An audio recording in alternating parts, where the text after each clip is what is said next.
Como é que você interpreta esse choro de Lula, presidente eleito do Brasil? Esse choro, Fabiola, assim, eu posso te garantir que é genuíno, sabe? O Lula, como toda pessoa, tem várias virtudes, tem vários defeitos, mas eu só passei a perceber quão genuína era essa preocupação com essas pessoas que vivem a parte difícil que é viver no Brasil, né? Para, enfim, quase metade da população, quando eu comecei a viajar o país.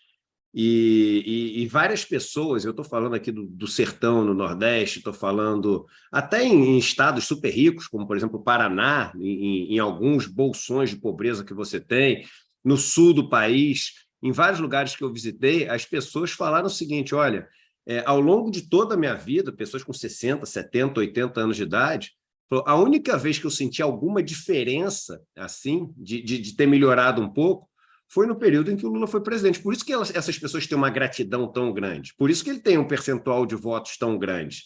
Né? E aí a gente está falando, antes até de começar o programa, a gente estava conversando do PAA, do Programa de Aquisição de Alimentos, né?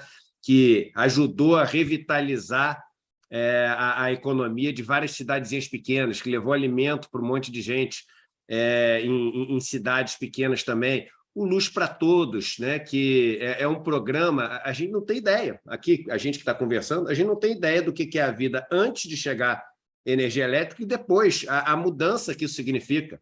É gigantesca, né? Programa de cisternas, né? E as pessoas falavam o seguinte: olha, em alguns lugares que eu fui, o Lula veio aqui, não sei o quê, e falou que ia fazer isso, e ele fez.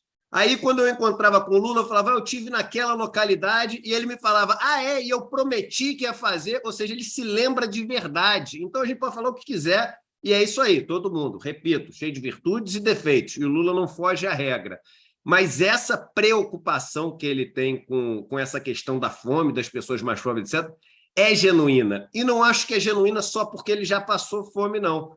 Porque tem um monte de gente que veio da pobreza, que já passou fome, etc., mas depois o cara, enfim, o cara entra noutra, sabe? O cara entra no jogo do poder e etc., que eu acho que é um jogo que o Lula também entrou enfim, é um político, né? No bom e no mau sentido, mas essa preocupação é algo que ele sempre manteve e não são lágrimas de crocodilo, não, Fabiola, são lágrimas de verdade. Eu posso falar isso depois de ter conhecido o Lula aí.